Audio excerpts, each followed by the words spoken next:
الحمد للہ رب العالمین والصلاة والسلام علی سید الانبیاء والمرسلین اما بعد فاعوذ باللہ من الشیطان الرجیم بسم اللہ الرحمن الرحیم والصلاة والسلام علیکہ یا رسول اللہ وعلی آلک واصحابک یا حبیب اللہ والصلاة والسلام علیکہ یا نبی اللہ وعلی آلک واصحابک یا نور اللہ۔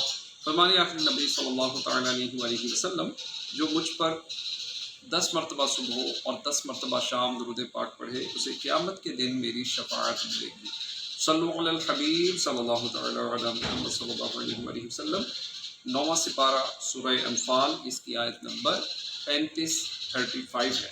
اللہ رب العزت کا فرمان عالی شان ہے وما كان صلاتهم عند البيت الا مكاء وتصديا، اور کعبے کے پاس ان کی نماز نہیں مگر سیٹی اور تالی۔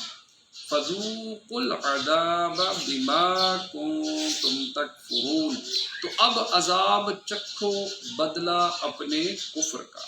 حضرت عبداللہ بن عباس رضی اللہ تعالی عنہما فرماتے ہیں کہ کفار قریش ننگے ہو کر خانہ کعبہ کا طواف کرتے تھے اور سیٹیاں اور تالیاں بجاتے تھے، اور ان کا یہ فعل یا تو اس باطل عقیدے کی وجہ سے تھا کہ تالی اور سیٹی بجانا عبادت ہے، اور یا اس شرارت کی وجہ سے کہ ان کے اس شور سے تاجدار رسالت صلی اللہ تعالیٰ علیہ وآلہ وسلم کو نماز میں پریشانی ہو۔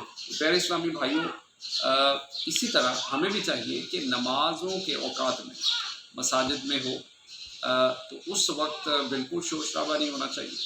اگر کوئی بچے اس وقت شور شرابہ کریں تو مساجد میں بالکل ان کا اس طرح سے داخلہ بند ہونا چاہیے، جو چھوٹے بچے ہیں جو شور شرابہ کرنے والے ہیں۔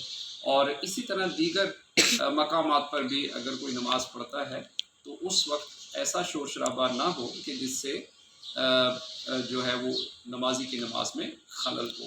اللہ پاک ہمیں عمل کی توفیق عطا فرمائے، آمین بجاہ خاتم النبیین صلی اللہ تعالی علیہ وآلہ وسلم اجمعین۔